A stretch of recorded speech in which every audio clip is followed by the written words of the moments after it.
Hi friends, ഇത് മീഷോന്ന് മേടിച്ച ഒരു മസാജറാണ്. ഇതൊരു 500 to 600 റേഞ്ചിനുള്ളിൽ വരുന്നുണ്ട്. മുമ്പ് ഞാൻ ഉപയോഗിച്ചിട്ടുണ്ടായിരുന്നത് ഇങ്ങനത്തെ മസാജേഴ്സ് ആയിരുന്നു. അത് വേഗം കേടാവാം.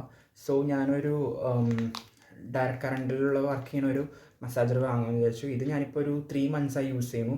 വളരെ നല്ല റിസൾട്ടാണ് ഇതിൽ കിട്ടിക്കൊണ്ടിരിക്കുന്നത്. ഫിക്സ്ചർ വരുന്നുണ്ട്, എന്താ പറയുക, ആ ഫിക്സ്ചർ പോരാണ്ട് തന്നെ നമുക്ക് ഈ ഫിക്സ്ചറും ഇതിൽ ഫിക്സ് ചെയ്യാൻ പറ്റും. ബാക്കിലൊക്കെ ഇങ്ങനെ മസാജ് ചെയ്യാനും ഭയങ്കര അടിപൊളി യൂസ്ഫുൾ പ്രൊഡക്റ്റാണ് ഈ സംഭവം. പിന്നെ എന്താ പറയുക, നമുക്ക് തന്നെ സെൽഫായിട്ട് മസാജ് ചെയ്യാൻ പറ്റും. ഭയങ്കര ഒരു കംഫർട്ടാണ്, വേറൊരാളുടെ ആവശ്യമില്ല. നമുക്ക് തന്നെ നമ്മുടെ കാലൊക്കെ നല്ല അസലായിട്ട് മസാജ് ചെയ്യാനായിട്ട് ഇത് വളരെ ഡയറക്റ്റ് കറണ്ട് 2 pin കണക്ട് ചെയ്യുമ്പോൾ ഇങ്ങനെ റൊട്ടേറ്റ് ചെയ്യും. നമുക്ക് ഇവിടെ ഇങ്ങനെ ഇതിനൊരു അഡ്ജസ്റ്റബിലിറ്റി ഉണ്ട്. അതനുസരിച്ച് ഇതിൻ്റെ റൊട്ടേഷൻ സ്പീഡ് കൂട്ടാനും കുറയ്ക്കാനും നമുക്ക് പറ്റും. നല്ല സ്പീഡ് കുറയ്ക്കാനും നമുക്ക് പറ്റും. അത് ഹാൻഡിലുള്ള കാരണം കൊണ്ട് തന്നെ വളരെ പർപ്പസ്ഫുള്ളാണ്.